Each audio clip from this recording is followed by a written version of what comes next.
I don't really believe in pressure because I feel like pressure is not being able to have food for your family on dinner time, you know. So I feel like that's what real pressure is, you know, not having food to feed your family. You know, I don't think pressure is playing the sport I love or, you know, something that I grew up playing since I was a little kid. I don't consider that pressure. And to be honest, you know, I just do the things for my family, man. You know, they've given me all the opportunities that I got once growing up, and you know, I just want to give them. I want to give back to them, and I also want to prove to myself that I want to become the best player I possibly can. It's a joy today to welcome someone I admire so bloody much to the show, Ricardo Pepi, as part of our series PSV-USA, in which we're going behind the scenes with this remarkable, historic, surging Dutch club. The only team yet to drop a single point in Europe's domestic leagues, going a perfect 15 for 15 as we speak in the Dutch Eredivisie, qualifying for the Champions League round of 16 in effortless, emphatic style.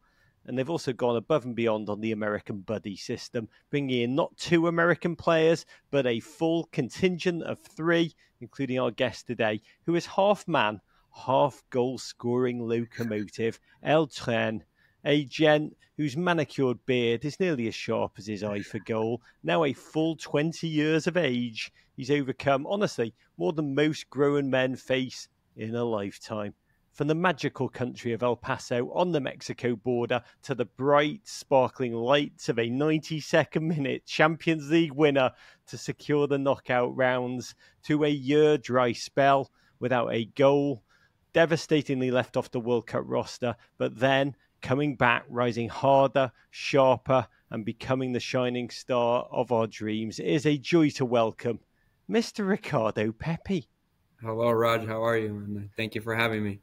Ricardo, I've wanted to do this for so bloody long, to be candid. You grew up in El Paso, in a town called San Elizario, or San Eli, 2 miles north of the Rio Grande border town. Life lived back and forth over that bridge to Juarez, Mexico. Home your father built with his own hands in a tough, unforgiving, arid land. Can you take me back to those early days of how you viewed yourself and the world around you? What were your dreams for yourself when you were tiny, Ricardo? What did you think was possible?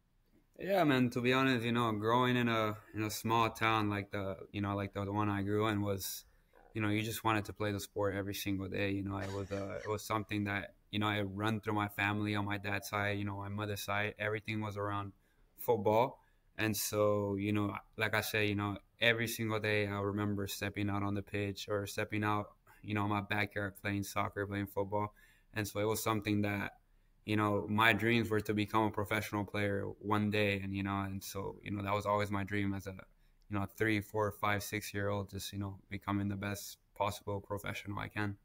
I mean, when you shut your eyes on your pillow at night as like a 7-year-old, 8-year-old, 9-year-old, Ricardo, were you like dreaming of being the best player in El Paso? Were you dreaming of this thing, MLS, maybe one day you? Or were you like thinking, I could be playing in the Champions League, bright lights, with the whole world looking at me? What did you even mildly think was possible? Yeah, you know, so I remember, of course, you know, growing up watching players like Cristiano Ronaldo and always watching the Champions League. And so, of course, you know, my dream was always to, you know, to play in the Champions League and to, you know, be one day playing in such a big event like the Champions League. But, you know, I just couldn't believe it, to be honest, when it happened. You know, it's something that, you know, I've said it before, it's a dream come true, and it's something that, you know, you don't really know how you got there, you know, so it's something that happened very fast. It was my dream too, Ricardo. I'd bite your arm off to play in the CONCACAF Champions League, to be honest. But you have made it real, and it began with your dad as your first coach. And he once said you had a natural nose for goal, that you could sniff it. And I don't know when you first started to realise you essentially had a black belt in finishing. Sometimes we take for granted that certain players can find the back of the net, certain players cannot. It's a craft, it's a skill, it's a science, it's an art, it's an instinct.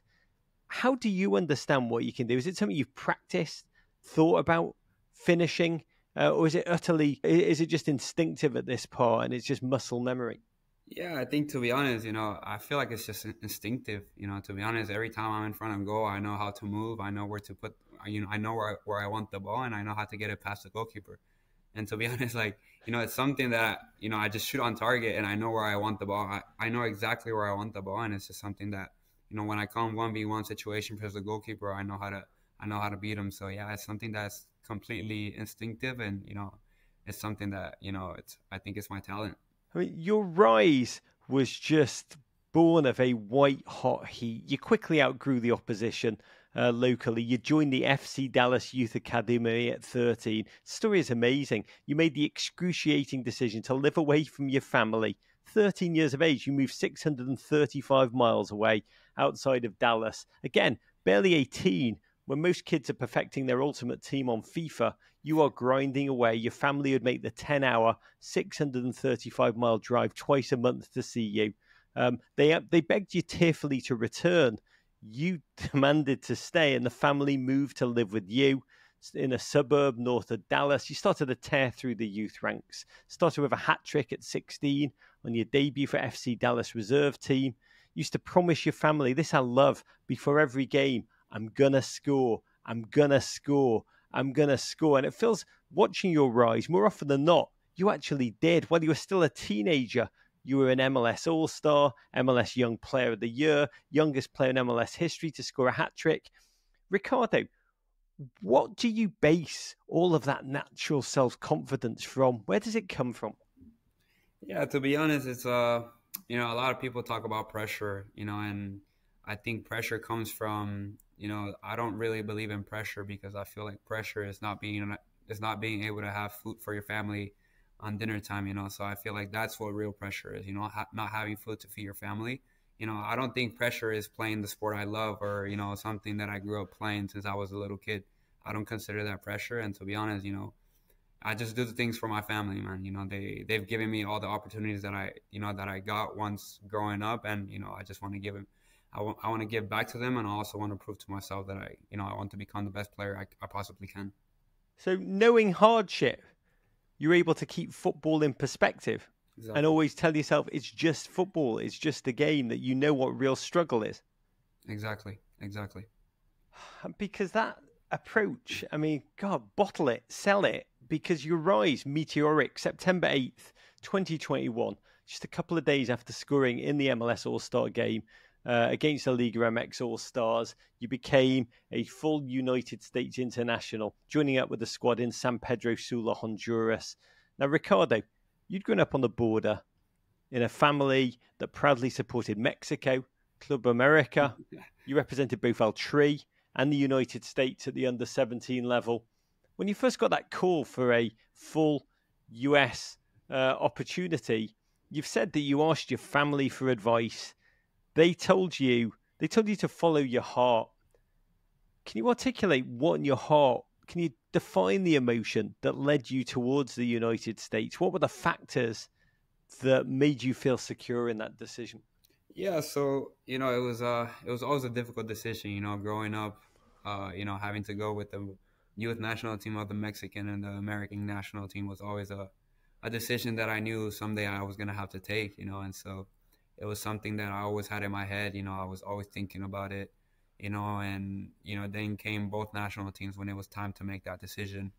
And I feel like, yeah, I talked to my parents and I was like, hey, like, what do you guys think? And they're like, you know what? No matter what team you pick, what country you pick to represent, he's like, we're gonna support you 100%. He was like, the day you pick the U.S., we're gonna take off the Mexican jersey and we're gonna put the USA one.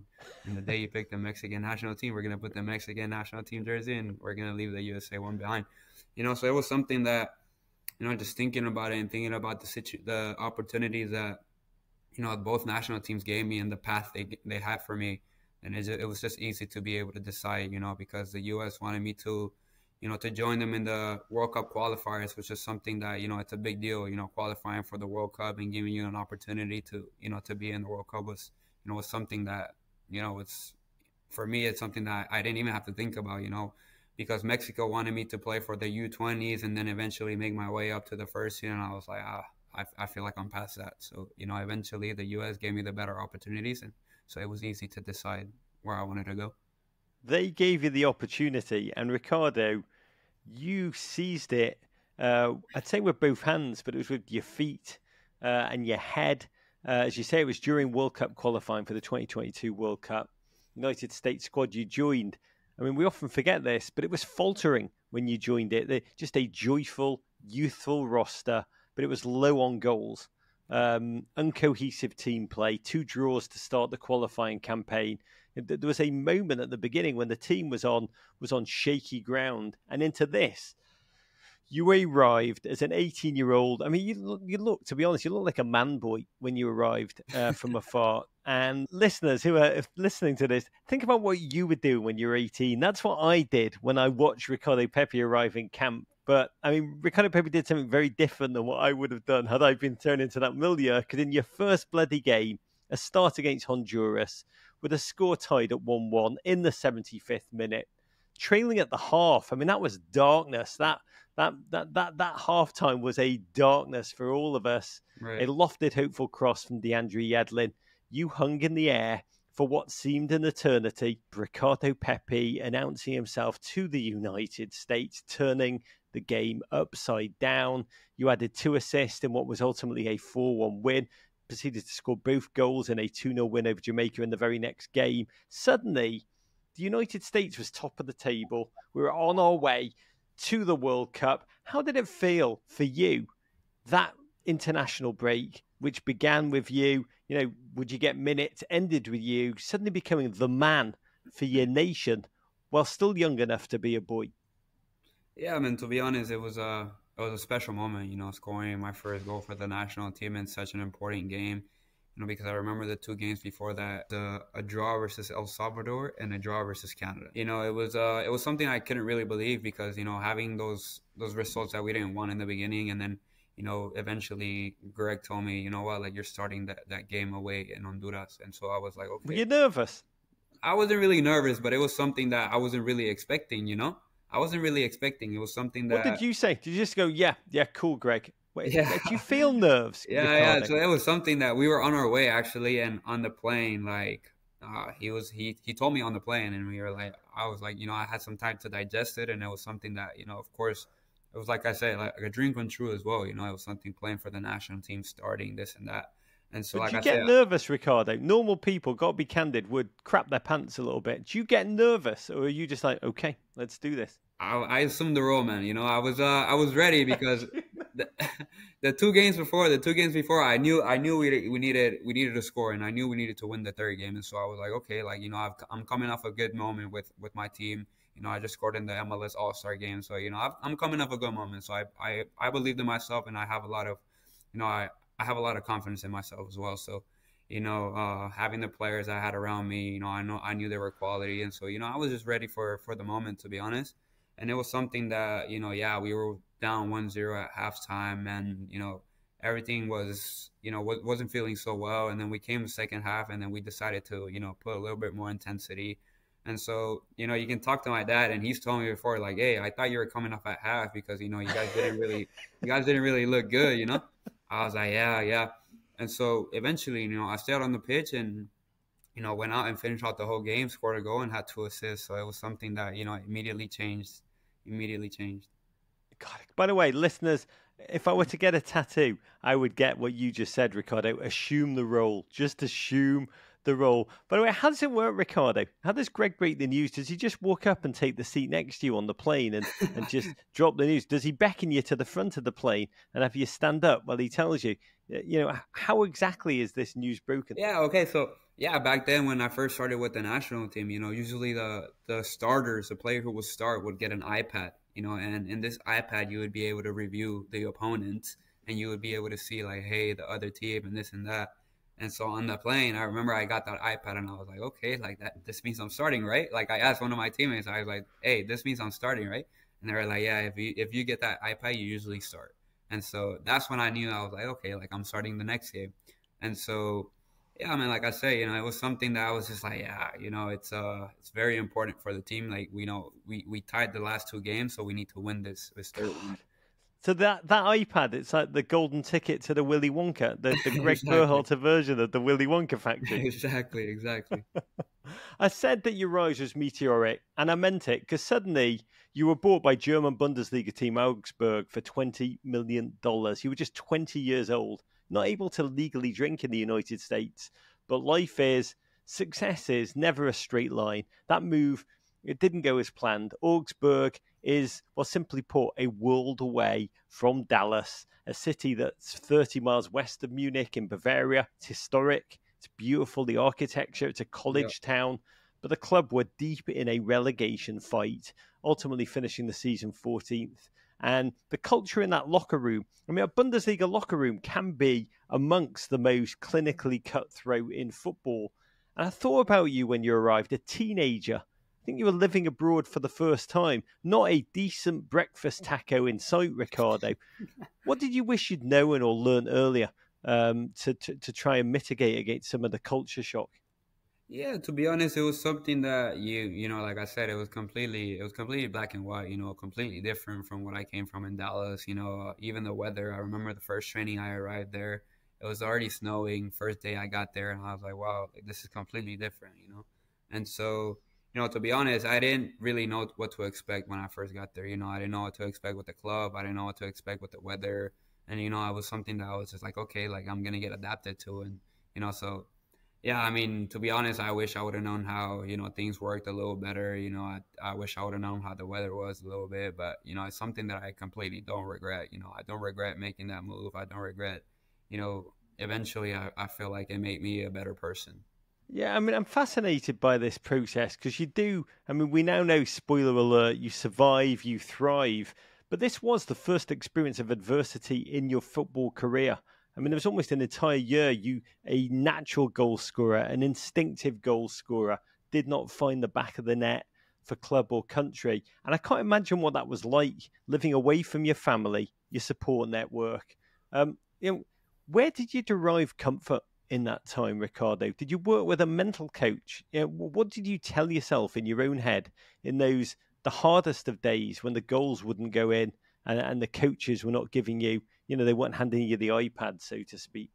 Yeah, so you know, I remember when I first made my move to Germany, I had my agent living with me, and so you know, he was kind of like, you know, he knew it was my first move abroad, and you know, he kind of wanted to comfort me a little bit, you know, be around me a little bit. So you know, he made it a little bit easier, of course, but you know, in my head, you know, not being able to play as many minutes as I wanted or not being able to score, you know, in my head, I was like, you know, the storm doesn't last forever, you know, and there's one day that the sunlight is gonna come out, and you know, it's gonna be over, man. That's the mantra that you lived in that time. No, you just knew. I just knew, you know, dark days can't last forever. Dark days can't last forever, and eventually everything's gonna start. You know, I think time puts everyone in their own spot, and so you know that was my mentality back then. So I just waited for that moment, and you know, eventually things started to get put together. There was, you know, in that dark period, the harsher blow, a truly brutal setback. And by the way, listeners, this does get great. Just bear with me for one more moment, because despite all you'd done to get the United States into the World Cup, Coach Greg Berhalter called you ahead of the tournament, broke the news that you were not going to be on that US roster. And you've said you were stunned. You were silent for a full 5 minutes, unable to process that message, the hardest message.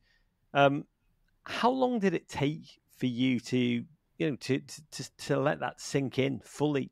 Who was the first person you called to process? What did you even say? Yeah, so I remember getting on the phone with, you know, getting a phone call from Greg in the morning. I feel like it was like around 9 a.m. I was in Groningen, and so I get a phone call from him, and he was like, "Hey, like you had a very specific and a very important role, you know, leading up to the World Cup, and you know, he was like, if it wasn't for you, maybe you wouldn't have been in the World Cup because you scored a lot of important goals in the qualifying." And so, you know, I just remember him telling me like, "Hey, like, you know, you're not in the roster." And so at first I was just like, you know, I couldn't really process it at first, but then, you know, we kind of just got off the phone, and then I sat in my car for about 2, 3 minutes before calling my agent. And I remember calling my agent and telling him the news, and he was like, "Okay, are you done playing?" Because he thought it was a joke. I'm like, "No, man, I'm completely serious." Like, you know, he called me and he said that I wasn't in the roster, and he was like, "Wow, like I really thought you were playing." I was like, "No, no, no." And so after calling my agent, I called my dad, and you know, the same thing with him. He was like, "Why are you playing around with me? Like, stop the jokes and this and that." And so yeah, they couldn't believe me, man. In that moment, did you feel that sense that you deserved this place, that it was your goals when the country needed them that had got our nation to the World Cup in the first place? Yeah, to be honest, I felt like, I had scored some, I scored a lot of goals in the qualifying, and, it was something that I feel like I put myself in the best situation to be able to make it to the roster. I did everything I could. I even left and I made my transfer to Groningen to be able to get more minutes and score goals there. So, I felt like at that moment I had put myself in the best situation and the best moment for me to be able to make it to the World Cup roster. Yeah, I mean, I've got to be honest, Ricardo. I thought a lot about you in this moment. Honestly, a moment that would break most grown men, let alone people still too young to drink. And I have spoken to a lot of players who have missed the World Cup in their career, men and women, and then who were not able to watch the team play in the tournament. They just couldn't bear it. Were you able to watch? I mean, take us there to the games, Wales, England, Iran. Yeah, to be honest, I talked to my family going back home because I remember I got a few days off for Thanksgiving, and so I told my parents like, hey, we're just gonna watch this as fans, and so some of the guys on the team, I'm very close with, and I wish them the best, I wish them the best of luck, and I sent them a text. I was like, yo, congrats, best of luck, and so I was just watching, supporting some of the boys. You are a remarkable human being, a much better human being than I could ever be. And after the tournament, interim coach Anthony Hudson called you right back up. We're now 12 months on from that World Cup. You have worked your way back into the US team and then some, tenaciously, arduously, goal by goal. US soccer's come back to Greg Berhalter. Does it all still feel raw? Does the memory of what you missed, does it still pain you? Or is it now motivation, Ricardo? Yeah, I feel like, it was something that definitely, hurt for a long time, but I feel like, currently, and, it's gone, man, to be honest. It's gone. It's something that, I can't really be stuck on. I have to, life goes on, and, you have to move on to the next. I admire so much your response to adversity. You got right back into goal scoring mode. As you mentioned, you secured a loan move to Groningen, the Dutch Eredivisie team. The side struggled, but you didn't. I think you scored 12 league goals, 13 overall as Groningen ultimately were relegated, but you were top scorer. Ricardo, how does Dutch football compare to the Bundesliga or MLS style-wise? Yeah, I feel like compared to the Bundesliga a little bit, the way I like to play here, it's every team wants to play with the ball. Every team wants to have the ball. That's just the way Dutch people, Dutch football works. Everyone wants to play nice football. I think the Dutch league, is good for a young player, it's good for a striker because there's a lot of goals scored in every single game. So, I feel like overall it's a good league for young players. And then, PSV Eindhoven, one of the biggest clubs in the Netherlands, had scouted you, identified enough for your performances to swoop in this July, paying 9.8 million to buy your right to Augsburg. You'd played PSV twice, I think you'd scored once. You were well familiar with this team. But take us back to that moment. What did PSV say to you? Why did you choose them? What was the nature of the project that they sold you on, and what you were thinking about in terms of it fitting into your career? Yeah, so they had. I remember talking to Ernie when I first. Ernie Stewart. Yes. I remember first talking to him, and he told me, and he talked to my agent. He was like, "We're interested in you. We see a lot of the qualities you have, and we see you as a as a good striker, and we see you as our future. We want to make you." We want to develop you and hopefully make that next step for you and into a bigger club. But we feel like we're a good club for you, and you play the way we want to play. Was it a photo of the gold throne that he sent you that they'd let you sit on when they announced your transfer that sealed the deal? Yeah, that was one of the reasons. One of the reasons. You just said to the agent, "I don't care about the money. That throne, I need the throne." At what point did you learn from Ernie Stewart, the director of football, former US soccer supremo, that your fellow Americans, Malik Tillman, Serginho Dest, were also going to sign, and there'd be a whole American side to the project? Yeah, to be honest, Yeah, to be honest, when I had first, came to the club, I didn't know anything about it, and so, I feel like the first couple of weeks of the season or before the season started, I started hearing a lot of rumors about, Malik and eventually Serginho, and so I was like, okay, I reached out to both guys and I was like, yo, like, what's gonna happen, and so yeah, they eventually made it to the team, and I feel like it's great. It's great to have people from the U.S. and people that I play with in the national team and now with the club. So it's great to have both of them here. I feel like it helps us. It helps us on the field and off the field as well. So that really is a difference maker, just a support network, a deep connection for you. Yeah, 100%, 100%. Having these guys around always just makes it easier, and especially when I say when we're all on the field, it's something very special. And, it helps the chemistry. How is your Dutch, Ricardo? Spreek jij Nederlands? Oh yeah, yeah, yeah, yeah. The thing is, like, I can understand. I can understand. I promise you. When we're in the You can. meetings, the beginning of the season, when I first got here, I used to have a translator, and so, moving on, it grew on me a little bit, and so I'm able to understand most of the things that the coach is saying now. So I no longer have a translator, and so the only hard part about it is I'm not able to speak it yet, man. Not yet. Not I just hopefully heard one you, day. Ricardo. That was impressive, man. Hoi, hoi, hoi. That was honestly, my mind is just blown by your linguistic artistry. But you are now playing on a Champions League caliber team. Is one stacked with talent, buccaneering joy. For you right now, you're training with and playing behind club captain, the quite potent Luke De Jong, starts at striker. First of all, can you talk about the training culture at PSV, which is famed? What have you learned? What do you feel you've added to your game this season at PSV? Yeah, to be honest, when I first got here, I feel like I was a decent player, and so just being in the team for a couple months now, it's I can see the difference even if I haven't played a lot or I haven't played as much as I wanted to. I think as a player, I'm a much better player, and so that comes to the intensity and all the technical work that we do in training. I feel like every training here it's a war, man. Everyone just wants to win every single little exercise we do, and so I love that mentality that the club has, and and the players have in the training, and so I feel like that's what makes us who we are, and I feel like it shows in the games. Every training is a war. I mean, just this whole conversation is littered with life truths. And as a result, Eindhoven's season has honestly, from the outside, it's been a fairy tale. They're the only team in any of UEFA's 55 nations with a perfect domestic record, not a single point dropped. And this is a step up in your career. You have become, in this process, dictionary definition clutch, making the most of every minute. You scored in the Champions League qualifiers against Austrian club Sturm Graz. And then in the group stages, the end of November, the scores were tied 2-2 away on the road at Sevilla.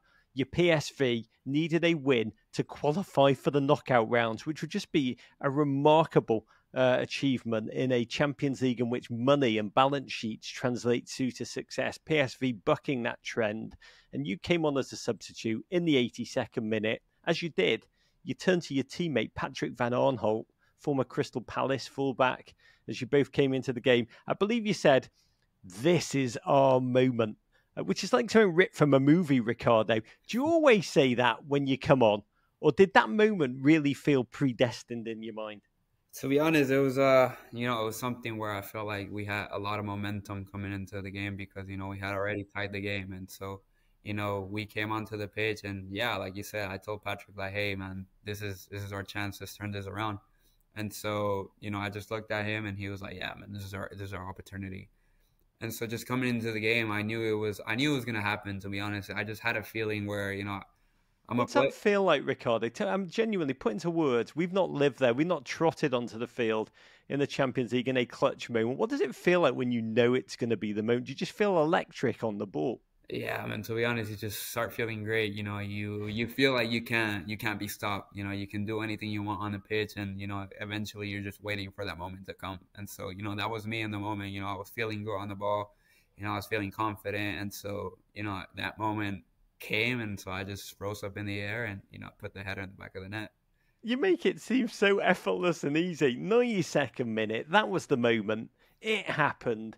You played the ball off at the halfway line to Jorba Vertessen, who raced down the field on the left on a counter-attack. And I loved your delayed run to create separation from your marker. I don't know if that was conscious or just instinct. I'm guessing based on our conversation, it was the latter. But tell us what went through your mind in that moment from your perspective as that ball starts to float over to your direction. Still so much to do, Ricardo. The visual snapshots, the smells, the sounds that are most seared into your brain from this. It must be a truly joyful memory. Ricardo, when you're telling your grandkids bouncing on your knee, how will you retell that minute when that ball floats over and everything that occurred afterwards?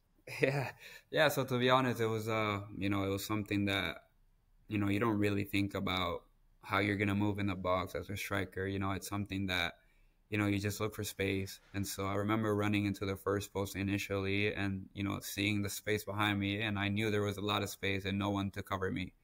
And so as I see the ball just float in the air, I remember the ball was a little behind me, and so I knew exactly how I needed to put my head so the ball can go into the first post. And so I remember, I didn't even stop running. It was something that, I continued my run. You just hit the ball and I continued running into my celebration, So it was something that happened, right away. And it was something that happened very fast. First goal by an American in the Champions League this season.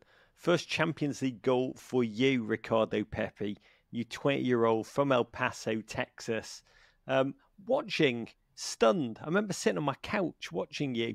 It felt like next level joy, as you reeled away to celebrate this moment, qualifying your team for the wide open waters of the Champions League knockout rounds to come.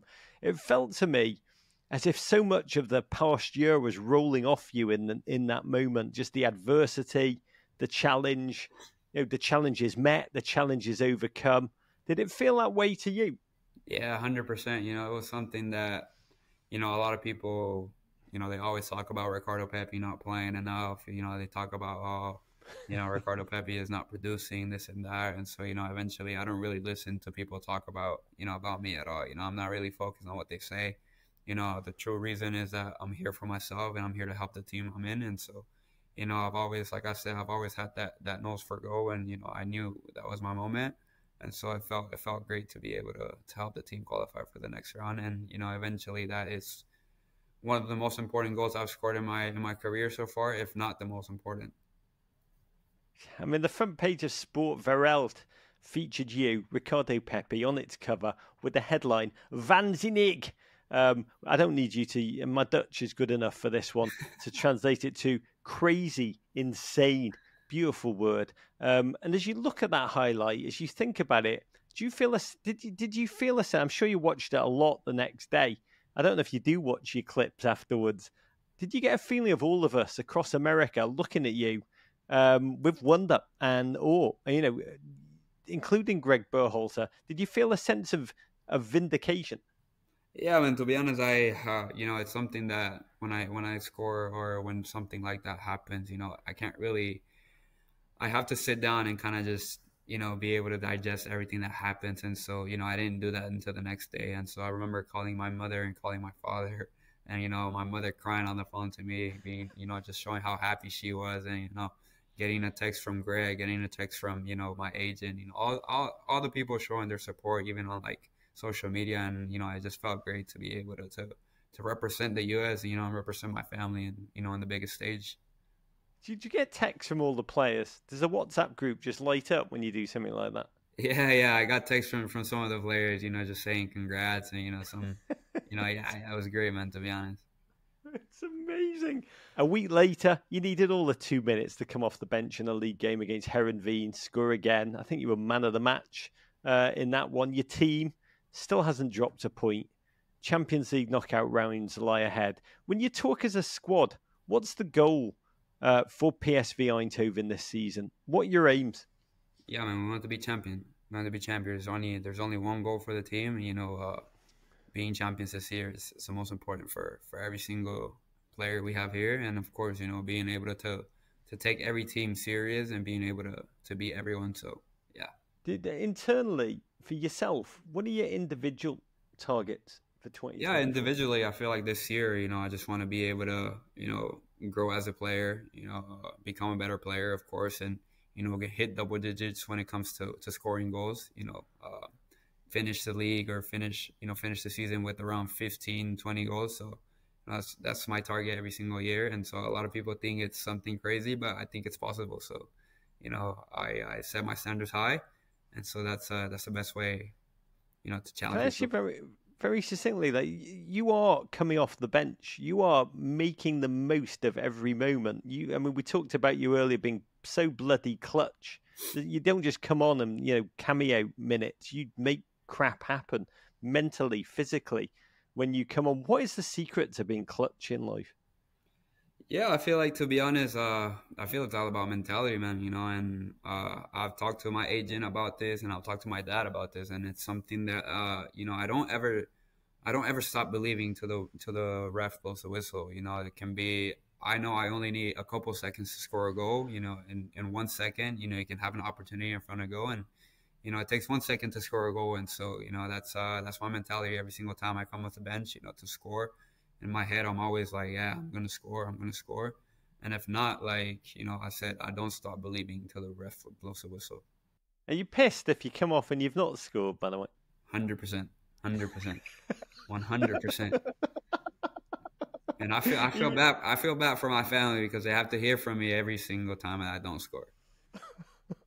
you kind of just apologise to them because I'm sure they're listening to this. Ricardo, I'll be honest, you blow me away humanly. I mean, footballingly for sure, but humanly, um, how tenacious you are. We had Arsene Wenger, the legendary Arsenal manager, on the show, and he talked about what separates good players from great ones, and he talked beautifully about tenacity, the ability to go from his language point A to point B without losing that focus and motivation. You embody that, and you may take that for granted, but honestly, 99% of American footballers would have imploded after the body blows of Augsburg and the World Cup omission. To watch you instead rise and surge harder, faster, stronger, more gloriously with the United States and with PSV Eindhoven in the Eredivisie is humanly remarkable.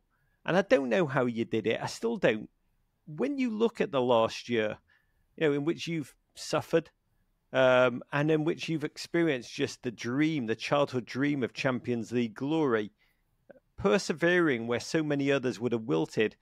What's the most important life lesson that you take from it that we can all learn from? Yeah, I feel like the most important lesson has been for me, just keep believing in yourself, man. No matter what you go through, no matter how many people count you out, the most important thing is you count yourself in, and you keep working hard. Keep working hard because I feel like no matter what's going on in life, if you keep working hard, then eventually things are going to start to fall in place. And that's it. Ultimately, you've seen your family. As you said at the beginning, you've known your family have known hard times. You have risen, and it is perspective and belief. Those are the twin things that have driven you. 100%. 100%. Ricardo, it's been an honour. Genuinely can't wait to see where your tenacity, your ironclad resolve, honestly, your frankly inspiring self belief take you. Take PSV Eindhoven, take the United States as a nation. To you, to your team, to your family, most importantly of all. Thank you. Thank you so much, Raj. Thank you for having me, man. It was a pleasure. Courage.